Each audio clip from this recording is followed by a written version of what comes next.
Sir hero sir. எங்க sir? Hi sir.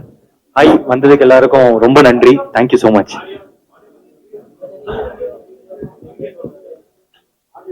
ஆடியோமா sir, பாத்துக்கள் sir. முதல் 2 படம் 100 கோடி 100 கோடி. இது ஹேட்ரிக் 100 கோடிக்கு வந்து எதிர்பார்க்கலாமா? படம் எப்படி இருக்கு சொல்லுங்க அதை பத்தி. நடந்தா சந்தோஷமா இருக்கும் சார். கண்டிப்பா படம் நல்லா வந்திருக்கு. இங்க எல்லாருக்கும் நம்பிக்கை இருக்கு. ரொம்ப ஜாலியான படம், ஃபேமிலி எல்லாம் சேர்ந்து பார்க்கக்கூடிய படம். ஸோ தீபாவளியும் வருது, ஒரு செலிப்ரேட்டரி மூட்ல இருக்கும். ஸோ நல்லது நடக்கும்னு நினைக்கிறேன்.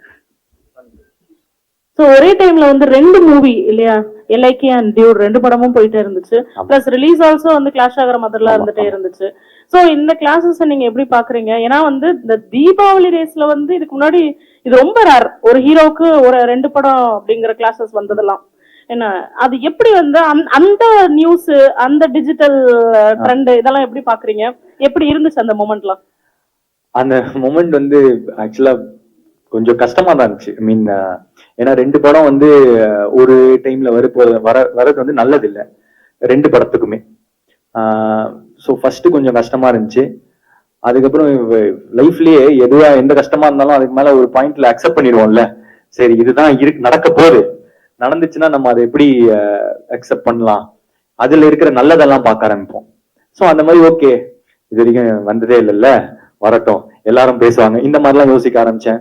பட் மனசுக்குள்ள தெரியும் வந்து இது இல்ல, 2 படமும் ஒன்னா வந்துச்சுன்னா 2 படத்துக்குமே அது கலெக்ஷனோ இல்ல எதுவுமே கரெக்டா இருக்காதுன்னு. ஸோ அதுக்கப்புறம் லைட் டீம் வந்து ஸ்வீட்டா அவங்க வந்து டிசம்பர் 18க்கு மூவ் பண்ணிக்கிட்டாங்க.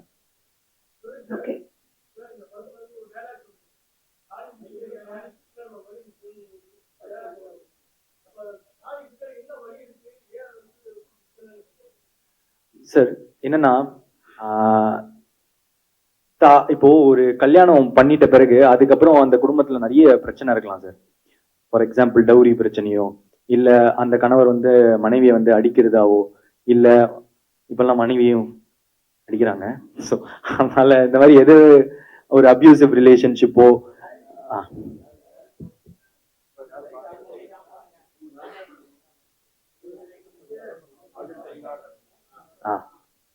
ஸோ ஒரு கல்யாணம் ஆயிடுச்சுன்றதுக்காக ஒரு பொண்ணோ இல்ல ஒரு பையனோ அந்த வழியெல்லாம் தாங்கிட்டு இருக்கணும்ன்ற அவசியம் இல்லை. அந்த தாலியை விட அந்த பின்னாடி இருக்கிற அந்த பொண்ணோட மனசுக்கு தான் இன்னும் வேல்யூ அதிகம் அப்படின்னு சொல்லிடுவோம்.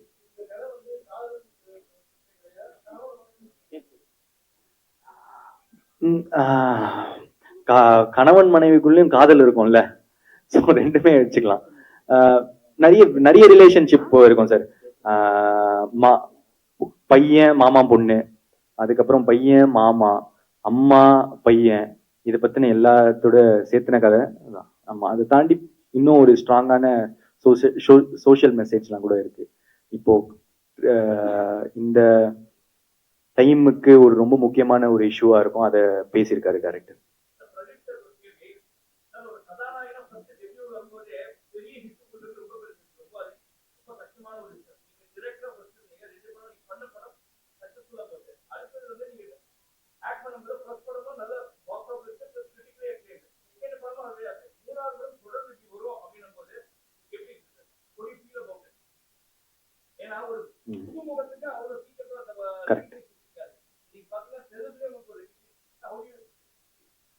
ரொம்ப கிரேட்ஃபுல்லா ஃபீல் பண்றேன் சார். இதுதான் உண்மை. எல்லாருக்கும் நடக்கிறது இல்லை. அது நமக்கு நடக்கும் போது சில நேரத்துல வந்து உட்காந்து யோசிக்க வேண்டியதா இருக்கு, ஏன் நடக்குது, எதுக்கு நடக்குது. நிறைய டேலண்ட்ஸ் இருக்காங்க சார், நானே பார்த்துருக்கேன். ஸோ அதெல்லாம் தாண்டி சில நேரத்துல நமக்கு இவ்வளோ லவ் கிடைக்கிது அப்படின்னு பார்க்கும்போது சில நேரம் நானும் உட்காந்து யோசிப்பேன், எதுக்கு சொல்லும் போது லாஸ்ட்ல எதுவுமே ஆன்சர் இல்லாத போது ரொம்ப கிரேட்ஃபுல்லா ஃபீல் பண்ணி ரொம்ப தேங்க்ஃபுல்லா இருக்கிறது மட்டும்தான் சார் சொல்யூஷன். அவ்வளவுதான். Okay, hi Pradeep, this is Rohini from new Indian express. பொதுவாகவே வந்து பொங்கல் தீபாவளி அப்படின்னாலே பெரிய ஒரு ட்ரெண்ட் செட் வந்து கிரியேட் பண்ணியிருக்காங்க இண்டஸ்ட்ரியை பொறுத்த வரைக்கும். பெரிய படங்கள், ஒரு பெரிய ஹைப் எக்ஸ்பெக்டேஷன்ஸ் அப்படின்னு. பட் இந்த டைம் பொறுத்த வரைக்கும் 2025ல எல்லாமே ஜென்சி ஹீரோக்களுடைய கிளாஷா வந்து இருக்கு. ஸோ அந்த ஒரு காம்படிஷன் வந்து எப்படி பாக்குறீங்க? ஏன்னா உங்க கூட ரிலீஸ் ஆகிற அத்தனை படங்களுமே வந்து பாத்தீங்கன்னா ஜென்சியோட ஃபேவரட்டா இருக்காங்கல்ல, அந்த ஹீரோக்கள் படமா ரிலீஸ் ஆகுது. ஸோ முழுக்க முழுக்க இந்த கிளாஷ் எப்படி பாக்குறீங்க? இது ஃபர்ஸ்ட் நான் வந்து இது கிளாஷா பார்க்கல. யாருக்கும் போட்டி இல்லை, எல்லாரும் சேர்ந்து வரும். எல்லா படமும் வெற்றி பெறணும்னு ஆசைப்படுறேன். ஸோ கிளாஷ் நான் படம் பார்க்கும் போது கிளாஷ் அந்த மாதிரி எல்லாம் பார்த்துருக்கேன். ஆனா இப்ப நான் படம் பண்ணும்போது வந்து எனக்கு அது ஒரு மாதிரி கிளாஷாவே தெரியல. இந்த படமும் ஓடணும், ஏன்னா ஒரு படத்துல ரொம்ப எஃபர்ட்ஸ் இருக்கு.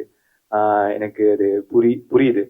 ஸோ அதனால ஆனா என்ன, இப்போ எங்களுக்கு இப்போ தீபாவளிக்கு ஒரு ஸ்லாட் கிடைக்குது அப்படின்றது ரொம்ப ஒரு நல்ல விஷயமா இருக்கு. மீன் எப்படி சொல்றதுன்னா, ரொம்ப நாள் நம்ம படம்லாம் நிறைய படம் நம்ம தீபாவளிக்கு பார்த்திருப்போம்.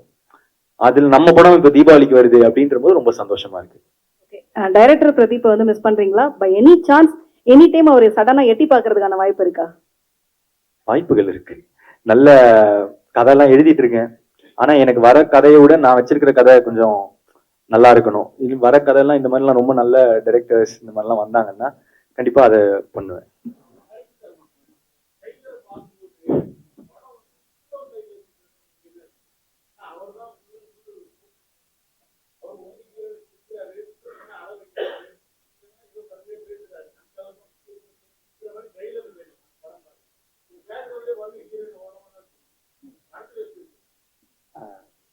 எல்லாருக்கும் வணக்கம்.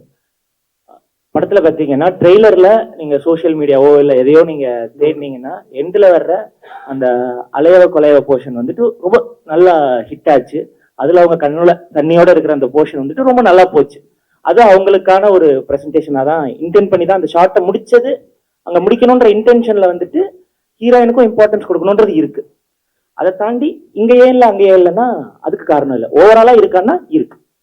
பிரதீப் சார், பிரதீப் சார், இந்த படத்துல நீங்களும் ஸ்கிரிப்ட் பண்ணிருக்கீங்கன்னு கேள்விப்பட்டோம். சுத்தமா இல்ல, ஒரு சீன் கூட இல்ல. இல்ல தாடி வச்சு எப்பயுமே நடிக்கிறீங்க, தாடி இல்லாம எப்பயாச்சும் நடிப்பீங்களா?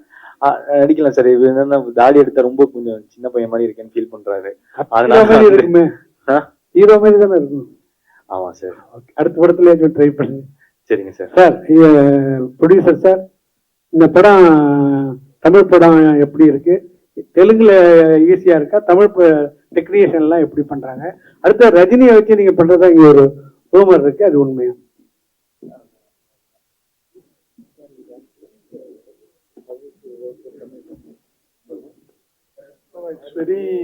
This film we enjoyed thoroughly, and our experience in Tamil industry is fab. Our first film is Good, Bad, Ugly, and we can't expect any better launch than that. And this team is we can do any number of films with this kind of team, and we are so happy. And Sir, Pradeep sir.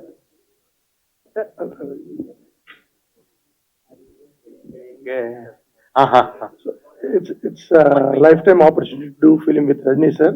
We are trying to take good script to sir, and if he agrees, what more we want? Thank you. Pradeep sir, Jude Pradeep வாழ்த்துக்கள். இங்க sir, என்னன்னா நம்ம Sai new director அவர் கூட join பண்ணும்போது உங்களுக்கு என்ன தோணுச்சு? பாட்டு ஹிட்டா வந்து ஒரு விஷயம் போச்சு, அனிருத்தை விட நல்லா பண்றாருன்ட்டு. அப்ப உங்களுக்கு என்ன தோணுச்சு? டைரக்டர் கிட்ட என்ன பேசுனீங்க? பாட்டு இல்ல, நான் ஃபர்ஸ்ட் டைம் ஊரும் பிளட் வந்து போய் ஸ்டுடியோல கேட்டேன். ஸ்டுடியோல கேட்கும் போதே எனக்கு ரொம்ப ஃப்ரெஷ்ஷா இருந்துச்சு, ரொம்ப புதுசா இருந்துச்சு சவுண்டிங். அண்ட் நாங்க அந்த ஸ்டைல்ஸ் பத்திலாம், அந்த பாட்டோட ஸ்டைல் அதை பத்திலாம் டிஸ்கஸ் பண்ணிட்டு இருந்தோம். அப்போ இது ஷுவரா ஹிட்னு தெரிஞ்சிருச்சுங்க அப்போவே. ஸோ அந்த பாட்டோட ரிசல்ட் வரும்போது நாங்க ரொம்ப பெருசா பேசிக்கல, ஏன்னா நாங்க எதிர்பார்த்ததுதான் அது. பிரதீப் சரிங்க சார், பிரதீப் சரிங்க. Thank you sir, thank you so much sir. Sir, sir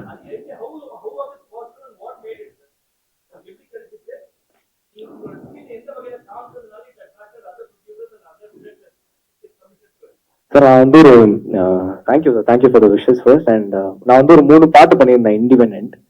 கத்தி சேர ஆசை கூட, சித்திரபுத்திரி. ஸோ அதை பார்த்துட்டு வந்தாங்க.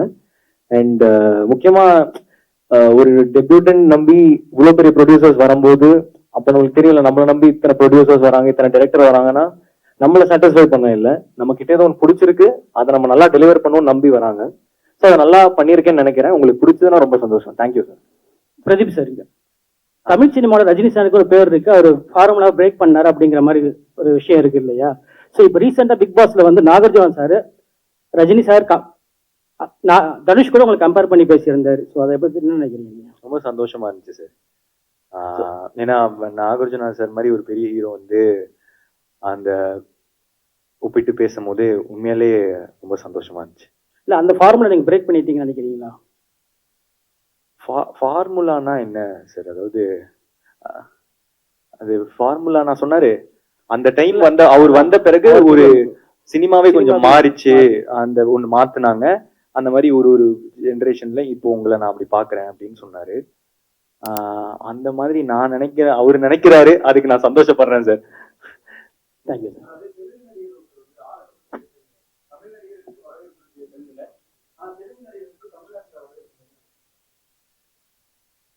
சார் இப்போ பாகுபலி வந்து ரொம்ப நாளா அதுதான் இருக்கிறதுலே ஹையஸ்ட் கலெக்ஷன் ஆச்சு தமிழ்நாட்டுல, நம்ம தமிழ் படத்தெல்லாம் விட. அண்ட் பாகுபலி 2, அதுக்கப்புறம் புஷ்பா, இது எல்லாமே இருந்துச்சு. அதுக்கப்புறம் இப்போ நான் ஸ்வீட் ஹார்ட்ஸ்னு ஒரு லிட்டில் ஹார்ட்ஸ்னு ஒரு படம் வந்துச்சு. நான் போய் தியேட்டர்ல பார்த்தேன் இங்க சென்னையில. ரொம்ப சூப்பரா இருந்துச்சு, செம்மையா இருந்துச்சு. ஒரு சின்ன டீம், சின்ன பட்ஜெட்ல பண்ணியிருக்காங்க. அங்க ஹவுஸ்ஃபுல்லா இருந்துச்சு தியேட்டர். ஸோ நம்மளும் இப்போ கொஞ்சம் பார்க்க ஆரம்பிச்சிட்டோம்னு நினைக்கிறேன். இன்னும் கொஞ்ச நாள்ல அப்படியே அது எக்ஸ்பேண்ட் ஆகும்.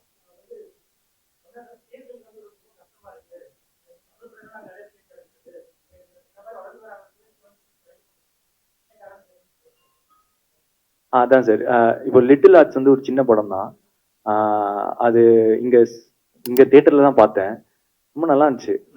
ஸோ கொஞ்சம் கொஞ்சமா நம்மளும் ஓப்பன் ஆயிட்டு இருக்கோம். ஸோ நம்மளும் கன்சியூம் பண்ணுவோம்னு நினைக்கிறேன்.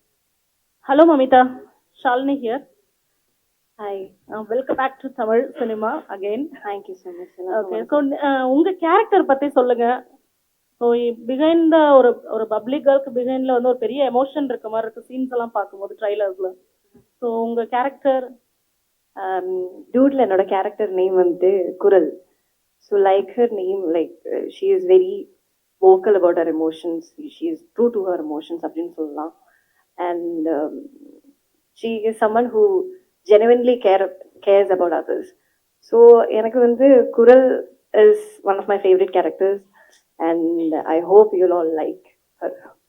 ஓகே, இது வந்து உங்களுடைய 2வது தமிழ் படம். பட் இது ரிலீஸ்க்கு முன்னாடியே இவ்வளோ பெரிய ரெட் கார்பெட் வந்து தமிழ் மக்கள் கிட்ட உங்களுக்கு கிடைச்சிருக்கிறத எப்படி பாக்குறீங்க? ஏன்னா சோஷியல் மீடியால எல்லாத்துலயுமே வந்து மமிதாவை வந்து செலிப்ரேட் பண்றாங்கல்ல, இதை எப்படி பாக்குறீங்க?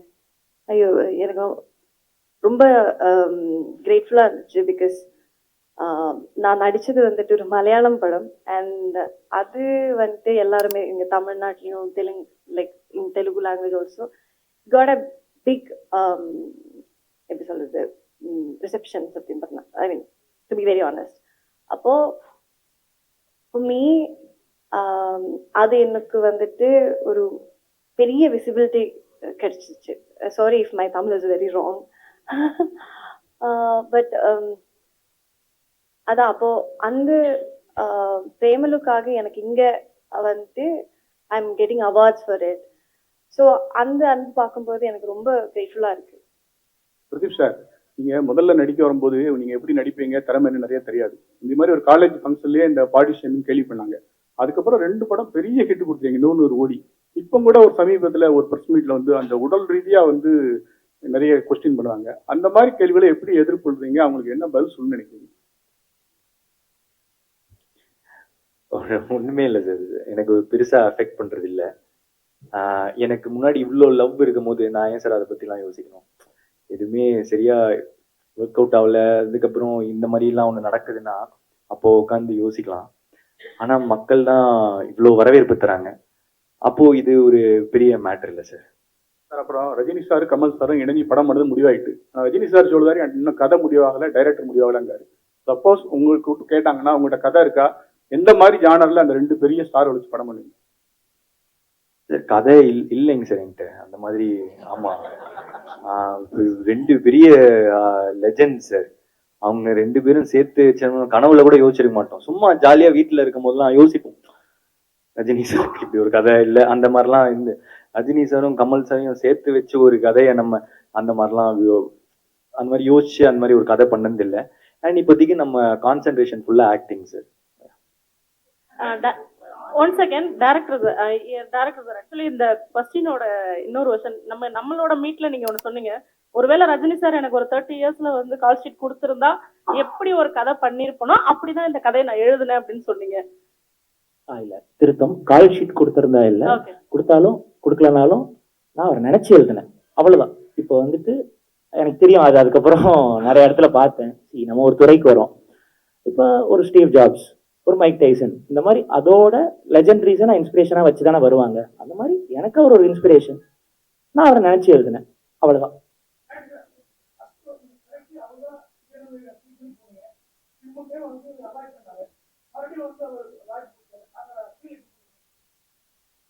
சார் கேள்வி புரியல.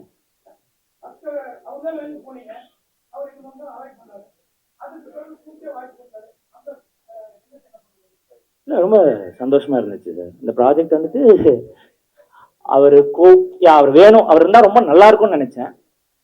அவர் இல்ல அப்படின்ட்டோடனே வேற யாரையாவது வச்சோம், ஏன்னா கதை பண்ணி ஆகணும், அந்த படம் எனக்கு ஸ்கிரீன்ல வந்தாகணும், அப்படிதான் போனேன். பட் திரும்ப இவர் கூப்பிட்டு வந்தோடனே சூப்பர், நம்ம நினைச்ச மாதிரியே வரப்போகுதுன்ற சந்தோஷம் அதிகமா இருந்துச்சு.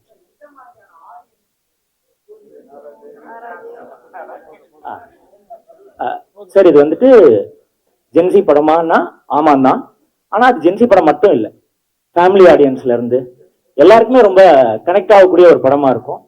அண்ட் இது வந்துட்டு யாரோ கேட்டிருந்தாங்க காதல் படமா லவ் ஃபிலிமா அப்படி இப்படின்ட்டு. இது லவ் ஃபிலிம் தான். It talks about right to love. Okay, சாயபயங்கர் ஒரு கேள்வி. எந்த அளவுக்கு வந்து உங்களோட மியூசிக் வந்து செலிப்ரேட் பண்ணப்படுதோ சேம் அதே டைம் வந்து நிறைய நெகட்டிவிட்டி அண்ட் ட்ரால்ஸும் உங்களை சுத்தி வந்து சரௌண்ட் ஆயிருக்குல்ல, அதெல்லாம் எப்படி ஹேண்டில் பண்றீங்க? ஆல்ரெடி சொல்லியிருந்தேன், நான் ட்விட்டர்லயும் இன்ஸ்டாலையும் பெருசா இல்லைன்னு. அது ஒண்ணு இருந்தாலே அது அந்த ஒரு ஹேபிட் இருந்தாலே போறேன் நினைக்கிறேன் இது ரெண்டுத்துல இருந்தும் தப்பிக்கிறதுக்கு. ஸோ நான் மோஸ்டா ஸ்டூடியோல தான் இருப்பேன். I don't even normally also like சும்மா கூட வெளில எப்பயுமே போக மாட்டேன், என் டைரக்டருக்கு தெரியும் என்னை பத்தி. ஸோ அதனால வந்து I have fun making music and that gives me so much high. So நான் எனக்கு பிடிச்சிருக்குன்னு நான் ஜாலியா பண்றேன். நான் வந்து இன்னொருத்தருக்கு பிடிக்கணும் கண்டிப்பா, அந்த ஆசை இருக்கு, ஆனா கன்வின்ஸ் பண்றதுக்கு நான் பண்ணல. ஸோ அதனால நான் ஜாலியா எனக்கு பிடிச்சதை பண்றேன் அண்ட் மக்கள் அதுக்கு ரொம்ப நல்லா சப்போர்ட் பண்ணி விஷஸ் கொடுத்துட்டு இருக்காங்க. நீங்க நீங்க யோசிச்சு பார்த்துருப்பீங்களா? இல்ல நான் கூட யோசிச்சு பார்த்ததே கிடையாது இந்த மாதிரி ஒரு லான்ச் கிடைக்கும்னு. ஸோ அதனால எல்லாமே பை காட்ஸ் கிரேஸ் தான். ரஜி சார் இங்கே இங்கே இங்கே சார், நீங்க தொடர்றதெல்லாம் வெற்றியா இருக்குது. ஸோ வந்து நீங்க எது தொட்டாலும் 100 கோடி கலெக்ஷன் வருது. அதனால வந்து உங்களை வந்து சரியா அப்ரோச் பண்ண முடியல, டைரக்டர் கேட்கறாங்க, அதிக சம்பளம் வாங்குறேன்னு சொல்லிட்டு ஒரு விஷயம் போயிட்டு இருக்கு. அதை பத்தி உங்களுக்கு பதில்? இல்ல அப்ரோச் பண்றது வந்து அப்ரோச் பண்ண முடியல, இல்ல அதிக சம்பளம் வாங்குறதுனால அப்ரோச் பண்ண முடியலையா? அதிக சம்பளம்னாலயா? டைரக்டர் அப்ரோச் பண்ண மாட்டாங்க சார், அதிக சம்பளம் அந்த மேட்டர் ஒண்ணு வராது. ப்ரொடியூசர்ஸ் அந்த ஏரியா தான். எனக்கு அந்த மாதிரி ஒண்ணு இதுவே இல்லை சார். நான் தொடர்ந்து ரொம்ப எனக்கு சம்பளம் கொடுக்குற இதெல்லாம் ரொம்ப கம்மி சார். இவங்களுக்குலாம் இவங்க ரொம்ப பெரிய ப்ரொடியூசர்.